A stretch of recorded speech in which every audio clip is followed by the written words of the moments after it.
Ο πατέρας του Αλέξανδρου Κούμπου όμως δεν γυρνάει πίσω.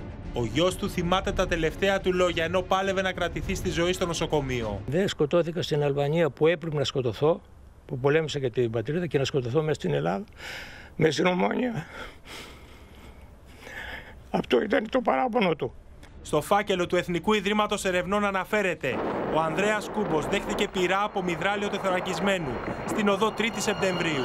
Είδα μόνο ότι είχε μία οπή μεγάλη, η οποία από σφαίρα ή από καουτσούκ που δεν γίνονταν.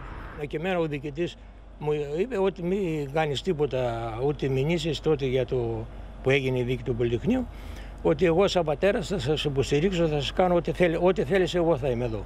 Αρκεί να μην μιλήσετε. Να μην μιλήσει. Και όπως βάδιζε ο αδελφός μου στο δρόμο, βγάζει το περίστροφο και τον σημαδεύει στο κεφάλι. Μετά το φόνο, ο Ντερτιλής, σαν να μην συνέβαινε τίποτα, μπήκε στο τζιπ και χτυπώντας με στην πλάτη μου είπε: «Με παραδέχεσαι, ρε?» 45 χρονών άνθρωπος, και τον πέτυχα με τη μία στο κεφάλι. Ο 19χρονος Στέλιος Καραγεώργης βρισκόταν στην Πατησίων μαζί με άλλους διαδηλωτές όταν τραυματίστηκε από ρηπή πολυβόλου. Εξέπνευσε 12 μέρες μετά. 19χρονο, ξέρεις θα πει 19χρονο παλικάρι. Το παιδί μου το σκοτώσανε. Γιατί λένε ψέματα? Έτσι μέσα στον δρόμο, όποιον βλέπαν το χτυπούσανε.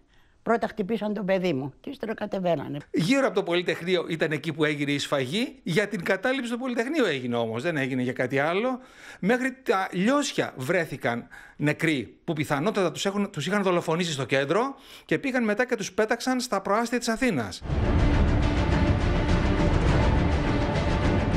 Οι Χουντικοί είχαν βγάλει τα όπλα και πυροβολούσαν τις μέρες της κατάληψης του Πολυτεχνείου, όχι μόνο στο κέντρο, αλλά και σε γειτονιές, για να τρομοκρατήσουν τον κόσμο, όπως του ζωγράφου, ο 5χρονος Δημήτρης Θεοδωράς. Περνούσε το δρόμο, κράτοντας το χέρι της μητέρας του.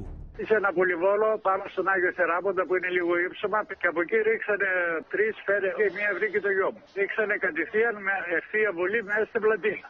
Και πήγε στο νοσοκομείο και βέβαια είχε πεθάνει.